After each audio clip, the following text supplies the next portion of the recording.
इन तमाम वायलेंस की हिंसा की जिम्मेदारी हरियाणा की बीजेपी की सरकार और बीजेपी की पार्टी पर आती है। आए दिन किसी को वीडियो निकलता है कि किसी मेवाती को मियों को लाकर पीटते हैं, मारते हैं। वहां पर वो इन तमाम लोगों को जमा होने दिए और परमिशन भी दिए और फिर उसको कंट्रोल नहीं कर पाए। लेकिन हर साल यात्रा निकलती है इन्हीं इलाकों से जहां से निकल रही है। इस साल ऐसा क्या लग रहा है? पुलिस की तफ्तीश भी चल रही है, कहा जा रहा है कि प्री प्लान भी हो सकता है। फिर दूसरी बोगी में गया और एक मुसलमान को आइडेंटिफाई किया, उसको गोली मार दिया। फिर एक और बोगी में गया, फिर मुसलमान को देखा, वहां गोली मारा। मणिपुर जल रहा था और कल रात से हरियाणा में मेवात और नूह में सांप्रदायिक हिंसा में ये इलाका भी अब जल चुका है। कई जगह आगजनी हुई है, जान माल का नुकसान भी हुआ है। हमारे साथ असादुद्दीन ओवैसी साहब हैं। सर, अब मणिपुर पर आप लोग सवाल उठा रहे थे, इस वक्त हरियाणा भी जलता हुआ दिखाई दे रहा है। नूह मेवात में जो वीएचपी ने प्रोसेशन निकाला था, उसके आसपास इतनी पत्थरबाजी और इतनी हिंसा हुई कि उसमें 2 होमगार्ड्स की डेथ हो गई है। सुनाई में जा रहा है कि मस्जिदें भी जलाई गई हैं, हिंदुओं को भी नुकसान हुआ है। इन तमाम वायलेंस की हिंसा की जिम्मेदारी हरियाणा की बीजेपी की सरकार और बीजेपी की पार्टी पर आती है। एक आरोपी जो जुनैद और नसीर के केस में आरोपी है, जो वांटेड है, वो इंस्टाग्राम पर अपना वीडियो डालकर कहता है कि आप नूह में जमा हुई है। आप मोनू मानेसर की बात कर रहे हैं? जी जी जी।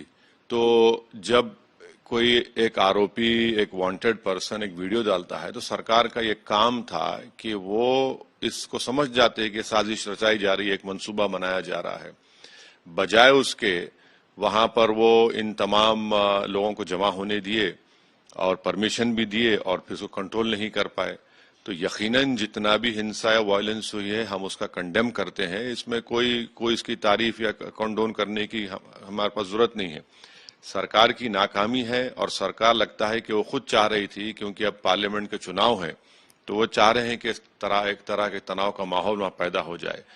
और आपने सही कहा कि 2 होमगार्ड का भी उसमें उनकी मौत हुई है और साथ ही साथ अंजुमन मस्जिद सेक्टर 57 के इमाम मौलाना साद का भी एक मॉब ने कल मस्जिद का घेराव किया और फिर मस्जिद को जलाया। और इन तीन लोग को मस्जिद से निकालकर पुलिस की मौजूदगी में उनको, ये लोग कह रहे हैं, इनको मारा और पीटा गया। और ये 19 साल मौलाना साद जो बिहार के सीतामढ़ी जिले से आए थे, उनकी मौत हो गई। तो ये सरासर नाकामी है बीजेपी की, सरासर नाकामी है बीजेपी पार्टी की। और अगर वो इसी तरह अगर ये समझते रहेंगे कि हम running with hare, hunting with hounds करेंगे, तो फिर ये तो देश के लिए ठीक नहीं होगा। और मैं शुरू से कह रहा हूं कि एक्सट्रीमिज्म किस में बढ़ रहा है, रेडिकलाइजेशन किस का हो रहा है, मगर ये सरकार के सर पर जू नहीं रेंगती, तो अब इसका खामियाजा जनता भुगत रही है। सर, लेकिन हर साल यात्रा निकलती है इन्हीं इलाकों से जहां से निकल रही है। इस साल ऐसा क्या लग रहा है? पुलिस की तफ्तीश भी चल रही है, कहा जा रहा है कि प्री प्लान भी हो सकता है। अब प्री प्लान हो या ना हो, मगर हिंसा तो हो चुकी है। जब एक आरोपी एक वीडियो डालता है, तो सरकार को तो अपना पूरी तैयारी करना था। अब ये कह रहे हैं कि वो नहीं था, ये नहीं था। भाई, ये सब वीडियोस हैं कि उस जुलूस में किसी के पास हथियार भी हैं। ये सब कहां से आया? तो ये सब सरकार की नाकामी का सबूत है ना। ये जहांगीरपुरी में भी ये हो चुका है, जहां पर आप खुद गए थे हिंसा के। जहांगीर हर जगह हो रहा है, चाहे वो प्रोवोकेटिव गाने होते हैं या फिर प्रोवोकेटिव स्लोगन्स होते हैं, और उसके बाद फिर हम देखते हैं कि ये वायलेंस का रूप और शक्ल अख्तियार कर जाती है। और ये बड़ी अफसोस की बात है। आरपीएफ कांस्टेबल रेलवे के मुंबई से जयपुर के एक्सप्रेस में पहले अपने सहयोगी को शूट कर देते हैं और फिर 3 लोगों को, उसमें से 2 मुसलमान पैसेंजर्स भी, उनको शूट करते हैं। आपने इस बारे में कल बात रखी थी। कहा यह जा रहा है कि हो सकता है वो मेंटली अनस्टेबल हो। ये बकवास है। उनका जो एएसआई था, वो लड़ रहा था किसी से, पैसेंजर से। वो बेचारा सीनियर ऑफिसर उसको रोका कि भाई तू बहस मत कर। उसको वहीं पर कत्ल कर दिया मीना साहब को। फिर दूसरी बोगी में गया और एक मुसलमान को आइडेंटिफाई किया, उसको गोली मार दिया। फिर एक और बोगी में गया, फिर मुसलमान को देखा, वहां गोली मारा। 3 मुसलमानों को और एक मीना साहब को, जो राजस्थान के उनका मर्डर करता है, और वीडियो है कि एक मुसलमान जो तड़प रहा है, ये हथियार अपना जो लाइसेंस वेपन है उसको लेकर कह रहा है कि इस देश में रहना है तो मोदी और योगी और ये सब बातें कर रहा है। मैं शुरू से ही कह रहा हूं कि ये लोग रेडिकलाइज क्यों हो रहे हैं, ये लोग इतने एक्सट्रीमिज्म पे क्यों जा रहे हैं, ये लोग हथियार उठाकर गोली क्यों चला रहे हैं, इनको लोकतंत्र पे भरोसा क्यों खत्म हो गया है। और इस तरह से रेडिकलाइज तो मोदी सरकार इनको कर रही है। पिछले 9 साल से यही तो इनका बहुत बड़ा कंट्रीब्यूशन रहा है और इसको पागल कहना सरासर गलत है। ये पूरा एक प्री प्लान प्री मेडिटेटेड तरीके से इसने ये मर्डर किया है। और अगर मिसाल के तौर पर अगर वो शख्स मुसलमान होता तो अब तक क्या होता, आसमान गिर जाता सबके सर पर। कल रात से टीवी चैनल पर उसका सन्नाटा है, जिक्र ही नहीं हो रहा है कहीं पर भी। अगर मुसलमान होता तो आइसिस बोलते, क्या क्या कौन कौन से लोगों से मिला देते, पूरी कम्युनिटी को गाली दे देते मुसलमानों को। मगर ये एक रेडिकलाइजेशन और एक्सट्रीमिज्म की बेहतरीन मिसाल है, जो अगर सरकार अभी भी होश के नाखून नहीं लेगी और जागेगी नहीं और इसको एक्सेप्ट नहीं करेगी, तो इसका मतलब ये कि सरकार चाह रही है कि इस तरह का रेडिकलाइजेशन एक्सट्रीमिज्म को प्रमोट किया जाए पूरे देश में। आप इसे टेरर अटैक का नाम दें? बिल्कुल टेरर अटैक है, ये टेरर अटैक है। वो आदमी वर्दी में है, वर्दी वो शख्स आम आदमी नहीं है, वर्दी में रहकर वो उसको जान बचाना उसका काम है। वो तो चुन चुन कर मार रहा है। उसने 3 मुसलमानों को मार दिया, बेचारे मजदूर हैं, बिहार के हैं।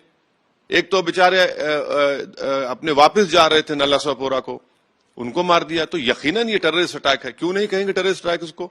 बिल्कुल कहना चाहिए। आप जो सेलेक्टिव टारगेट कर रहे हैं तो टेररिस्ट अटैक और भी आप ऑटोमेटिक सेमी ऑटोमेटिक वेपन के साथ कर रहे हैं। और लाश के पास खड़े होकर आप में यानी अफसोस ये हो रहा है कि हाफिज जुनैद को ट्रेन में मारा गया चाकुओं से, जनता बैठी हुई है, यहां पर पूरी ट्रेन में मार रहा है और वो महाशय जो है ये टेररिस्ट साहब तकरीर कर रहे हैं और बेचारी जनता सुन रही है, उसको वीडियो रिकॉर्डिंग कर रही है। सर, लेकिन रेडिकलाइजेशन तो दोनों ही तरफ हो रहा है ना। मेवात में भी देखिए, अगर एक जगह आगजनी हुई है, दूसरी जगह पत्थरबाजी भी हुई है। क्या मांग करते हैं? मेवात की जांच किस तरीके से होनी चाहिए? भाई, आपकी बीजेपी की सरकार है, आपके पास इंटेलिजेंस की रिपोर्ट होगी, आपके पास सब चीज है, उसके बावजूद भी अगर आप नाकाम होते हैं, आखिर आपने वहां के गौरक्षक कमेटी को आम लाइसेंस वेपन लेने के लिए आपने लाइसेंस क्यों दिया? हथियार खरीदने का लाइसेंस क्यों दिया आपने उन लोगों को रेडिकलाइज क्यों किया? आपने उनको उस राह पर क्यों लेकर गए? तो सरकार कर रही है, आप जांच करवाइए, कौन रोक रहा है जांच से? मगर इन लोगों का क्या करेंगे जिनको आप हथियार रखने के लाइसेंस दे रहे हैं और आए दिन अपना वीडियो बनाते हैं? आए दिन किसी को वीडियो निकलता है कि किसी मेवाती को, मियों को लाकर पीटते हैं, मारते हैं। हर महीना 1-2 वीडियो आ जाते हैं उन मेवातियों को, मियों को लाकर, और फिर देश के प्रधानमंत्री कहते हैं कि मैं पसमानदा मुसलमान के लिए कर रहा हूं, पसमानदा मुसलमान के लिए फुला कर रहा हूं। अरे मरने वाला तो पसमानदा मुसलमान ही तो है, चाहे वो ट्रेन में हो या फिर यहां पर मेवात में हो। ओवैसी जी कह रहे हैं कि हरियाणा की सरकार रिस्पॉन्सिबल है मेवात में जो हिंसा हो रही है सांप्रदायिक उसके लिए। और जहां तक आरपीएफ कांस्टेबल की बात है, ये जो चीजें बोली जा रही हैं कि वो मेंटली डिप्रेस हो सकते हैं, ओवैसी ने इसको एक टेरर अटैक का नाम दिया है।